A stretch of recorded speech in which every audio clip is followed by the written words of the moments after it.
Alarms are ringing all over the Kremlin as Putin looks at a battlefield situation that is far from different from the narrative that he wants to create. Russia isn't winning. It's not even pushing. Instead, Ukraine is on the verge of pulling off a breakthrough so ingenious that even the US will be looking on with admiration. Ukraine is slicing and dicing its way across the front line with a combination of drones, technological brilliance, and a healthy heaping of Russia utterly ruining its own soldiers. The alarm is being sounded not by any of Putin's inner circle. They have their noses buried so deeply inside the Russian president's rear that he wouldn't be able to see them anyway. Instead, it's coming from one of the better sources of information about how Russia's military is feeling about what's happening in Ukraine, a military blogger. Specifically, the Russian military blogger Reminiscent, who took to Telegram on March 13th to deliver his dire warning to the Kremlin and all of Russia. Many military personnel say the enemy is preparing a repeat of the fall of 2022, when we lost vast territories. But this time the defeat could be even worse, Sadulayev warned in his post, as he exclaimed that the risk of a large breakthrough by Ukraine against Russia can't be ruled out. Counterattacks are being launched across the front lines, the military blogger says. However, the biggest threat that Ukraine is posing to Russia right now comes from the advantage that it has had since almost the beginning of the war. Ukraine is using technology better than Russia. And that has allowed for the creation of massive kill zones, stocked full of a new generation of innovative drones that are tearing through Putin's forces. We'll dig a little deeper into the drones in a few minutes, but on the kill zone front, Sadulayev says that Russia seems to be able to do nothing about a tactic that Ukraine has been using time and time again. The enemy is currently isolating the front lines and the entire combat zone. There is no logistics. Delivering supplies, evacuating the wounded, and carrying out rotations are mortally dangerous tasks. In many areas, after the isolation, drone fire strikes begin, followed by a counterattack. The enemy is recapturing its positions, the military blogger declares.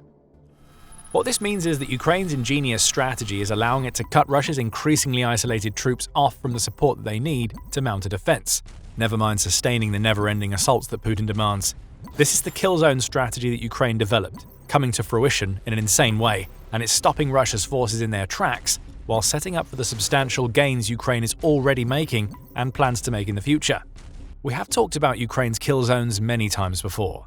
Those are zones that are filled with drones and other fortifications, often extending deep beyond the combat lines, that destroy Russian soldiers before they ever have a chance to reach their targets on the ground.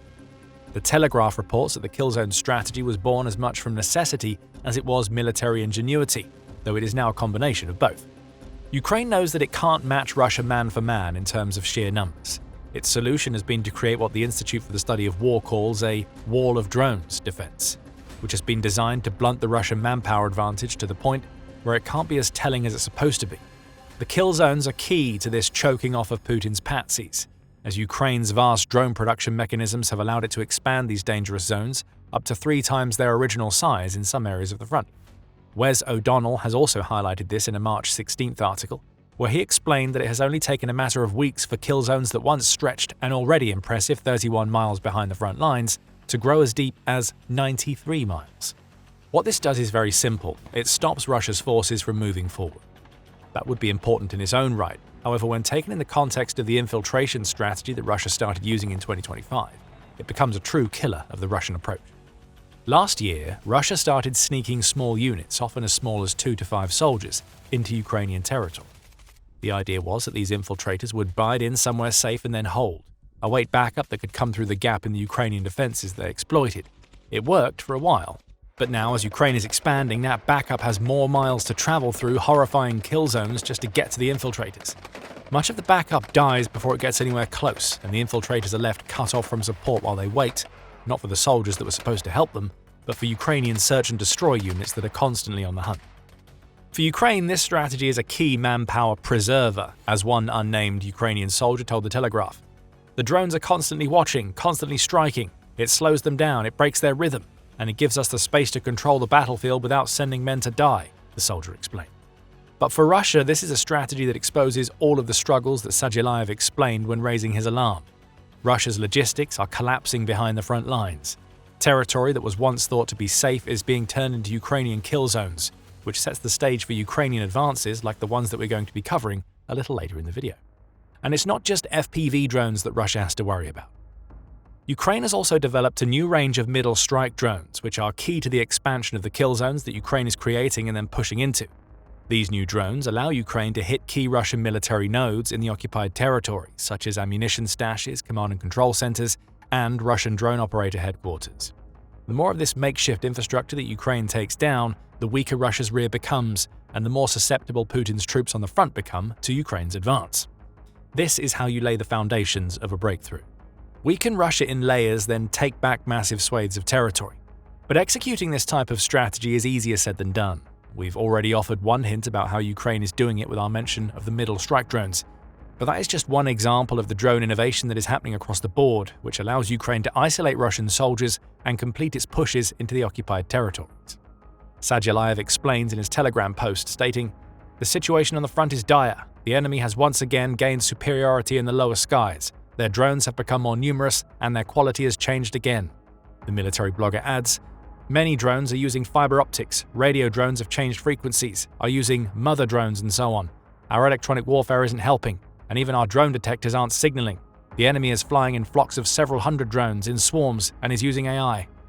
There is a lot to unpack here, specifically when it comes to Ukraine's increasing use of artificial intelligence. That alone has the potential to change everything. Before we dig into that, this is a quick reminder that you are watching The Military Show. If you haven't already, hit subscribe so you always see the latest videos posted to the channel. On the AI front, the Mill blogger talks about entire swarms that are being launched into the kill zones that are powered by artificial intelligence rather than controlled by human operators. If Ukraine has those swarms, it's keeping quiet about them, at least officially. Rumblings about Ukraine developing this type of technology date back to September 2025, when the Wall Street Journal reported that Ukraine was developing the capability. Fast forward to today, and it appears that we are starting to see these AI-powered death-dealing swarms become a real factor in the war. The Atlantic Council offers some more insight with a discussion about how these drone swarms are different from anything that Russia has ever faced before. In the past, Russia's electronic warfare, or EW technology, could stop drone swarms in their tracks. All it would take is the severing of the connection that those swarms have with the cloud infrastructure that was the key to keeping them on target, and the swarm loses much of its power. Drones fly off course and crash into the ground, making it much easier for Russia to deal with the small number of unmanned aerial vehicles that manage to make their way through the EW assault. All of this changes now that AI is in play. The connections to the cloud can still be severed, but it makes no difference. Autonomous drones don't need the connection. They've been programmed with algorithmic targeting, which allows them to adapt their courses based on what they see on the ground. Machine learning also enables these drones to learn from and adapt to Russia's countermeasures, further increasing the chances of a successful strike. This is what Sadulayev means when he speaks about AI drone swarms that seem impervious to EW. The drones aren't impervious. They're just smarter than ever before, and they can still hit home even after their cloud connections severed. Ukraine is starting to lean heavily into this technological advantage over Russia, and it could well be the key to the breakthrough that Russia's doom and gloom military bloggers believe is coming. For one, Ukraine is taking a very active role in training the AI that its drone swarms are using. On March 12th, the New York Times reported that Ukraine has started to provide drone videos, along with other types of battlefield data, to the many companies, Ukrainian and otherwise, that are developing the drones that it's using against Russia. Ukraine's Defense Minister Mikhailo Fedorov explained why in a March 12th Telegram post, where he covered just how critical it is for Ukraine to stay ahead of Russia on the technological front. "In modern warfare, we must defeat Russia in every technological cycle. Artificial intelligence is one of the key areas of this competition," Fedorov declared, adding, "The future of warfare lies in autonomous systems. Our task is to increase the level of autonomy of drones and other combat systems so that they can detect targets faster, analyze the situation, and help make decisions on the battlefield." Ukraine's defense minister went on to explain that the country has developed a special AI platform that allows for the safe training of models without providing those models with direct access to sensitive databases. These models will be given access to a constantly updating stream of battlefield data, which they will use to take the AI-powered drones Ukraine is using today and turn them into the horrors that Russia will have to face tomorrow. This is huge for Ukraine. It has hundreds of thousands, if not millions, of video clips recorded by drones that have conducted both failed and successful drone strikes. Every single one of those clips provides some insight into Russia's defenses and Ukraine's approaches, allowing Ukraine to refine a drone strategy that is already so effective that it played a huge role in costing Putin 1,710 of his soldiers in the 24 hours leading up to March 18th alone, per UKR Inform. By the way, Ukraine isn't alone in this endeavour. It's bringing some of its most important partners along for the ride. On March 17th, United 24 Media reported that Ukraine has partnered with the UK to develop what the outlet calls a new AI war brain that will allow it to stay ahead of Russia on the technological front. Dubbed A1, this warbrain will feed into Fedorov's goals as stated in the Telegram post we just mentioned, as the specialists working at the new center will feed combat data into machine learning models to improve drone autonomy and effectiveness. More will be coming, it seems, as Ukraine also intends to create a network of AI hubs that it will use to inform its artillery and long-range strike tactics, along with its frontline drones. Combine all of this with a domestic drone industry that has the capacity to pump out around 8 million drones annually, assuming that it has the funding, and it becomes clear why Ukraine's kill zone strategy is working so well. It's able to expand the zones because of middle strike drones, and it's building AI into drones to overcome Russia's EW defenses. How can infiltrators possibly stand a chance against all of this, never mind the Russian military nodes in the rear? The former gets cut off because the latter is being hit over and over again. This is what a focus on innovation can deliver, and we're starting to see the results. You may wonder why Russia is so scared of a Ukrainian breakthrough, even after hearing everything we've discussed about drones, kill zones, and the emergence of AI as a key factor in Ukraine's strategy. The reason the fear exists is that the Ukrainian breakthrough isn't just a theory. It's not just a possibility that might come to pass if Russia doesn't find a way to counter everything that Ukraine is doing. The breakthrough is already happening. Since the beginning of February, and uncoincidentally around the same time that Russia's access to its illicit Starlink terminals was cut off, Ukraine has been launching a massive counteroffensive in the south of its territory. As of March 8th, Ukraine's President Volodymyr Zelensky was claiming that Ukraine has liberated 435 square kilometers, or almost 168 square miles of territory and counting. A couple of days before, the Kyiv Post reported that Ukraine's recent gains are extensive enough that it has achieved a net territory gain for the first time since the 2023 counteroffensive. In other words, Ukraine has managed to liberate more territory than Russia has been able to occupy over the past month or so. Ostensibly, these breakthroughs are happening because Ukraine needs to disrupt Russia's plans for a spring and summer offensive that seems set to target Donetsk and Zaporizhia. Russia is already in bad shape for that offensive, and it has itself to blame. Why? Well, stick with us until the end of the video and you'll find out. But right now, what we may be seeing is Ukraine realizing that a push that started with the goal of preventing Russia from executing its full spring and summer plan actually offers much more protection. Russia's poor defenses have fallen quickly under Ukraine's counteroffensive, which goes to show how badly Putin's infiltration strategy has worked and how well Ukraine has used its drones to cut these infiltrators off. Ukraine continues to expand its kill zones, with the general gist of the counteroffensive amounting to drones conducting strikes in the Russian rear as Ukraine's ground forces advance. Right now, Ukraine will be looking at what it's achieved so far, and it will ask itself a question. We've retaken a lot, but could we take more? Having demonstrated that a Russian victory is far from inevitable, Ukraine may now be looking at the possibility of an even deeper breakthrough. That's what has caused so much alarm in the Kremlin, especially among Russia's mill blogger community. Ukraine's push shattered a carefully constructed narrative, and its technological edge has made it possible for the counteroffensive to be a precursor to Ukraine executing what is starting to look like a war-ending strategy on an even wider scale. And with that, we come back to something we mentioned a moment ago. As brilliant as Ukraine has been in creating the battlefield situation that now exists, Russia has lent more than a helping hand. Putin's brutal approach to his own military is systematically weakening Russia to the point where Ukraine's counteroffensives and potential breakthrough look ever more possible. We know this due to a March report published by the Office of the United Nations High Commissioner for Human Rights, or OHCHR. We'll let the report do the talking here.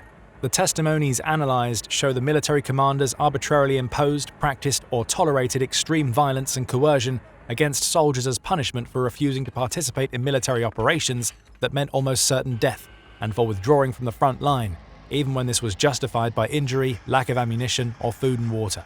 The OHCHR says of interviews conducted with 85 Russian soldiers, 61 of whom say that they have witnessed these kinds of punitive actions in their time serving in the Russian military. Anyone who dares speak up, or Putin forbid, decides that maybe it's a bad idea to charge into a miles-long kill zone with no armor may be shot on the spot by their commanders. If they survive actual execution, they may face a mock execution or the infliction of injuries that range from severe beatings to shooting in and around the legs. This inhuman treatment becomes horrifically medieval when you learn that one of the soldiers who spoke to the OHCHR reported that their commander had left the battered corpse of a beaten soldier at the entrance to their building as a violently visual reminder of what happens if a Russian soldier says no to Putin's insane orders. Ukraine's military intelligence reports something similar, United 24 Media said in a March 17th article. Only this time, the brutal approach that Russia's commanders take to their live soldiers was transplanted onto the war dead. According to the main intelligence directorate of Ukraine, Russian commanders have taken to ordering their subordinates to chop the heads off their fallen comrades as some sort of twisted means of identifying the lost soldiers. Identification documents are also gathered, which only begs the question of why commanders would resort to such a dreadful display of contempt toward their own dead. It seems that the only explanation right now is that it's easier to carry a head than it is to carry an entire body. That, more than anything else, tells you what it's like to serve in Putin's version of an army. Soldiers who refuse to become cannon fodder are beaten or killed. Those who do push forward and die, as is almost inevitable in Ukraine's kill zones, have their bodies desecrated by their own comrades. This is savagery on a suicidal scale, and it's all happening as Ukraine's technological advances, superb strategy, and unstoppable counteroffensive are putting it on the verge of a breakthrough. Alarm bells should be ringing in the Kremlin, all right. Russia is killing its own just as effectively as Ukraine is causing casualties, and that brutal approach to warfare is coming back to bite Putin as he watches the Russian front lines crumble. As all of this has been happening, Ukraine is also focused on ripping Russia's belly open with devastating strikes throughout February that are crippling the Russian war machine. 105,000 targets have been struck. Air defenses, drone pilots, missile production, and logistics have been destroyed.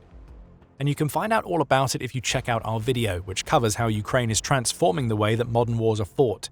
And if you enjoyed this video, make sure that you subscribe to The Military Show to see more analysis of the ingenious military tactics that Ukraine deploys against Russia. And thank you as always for watching.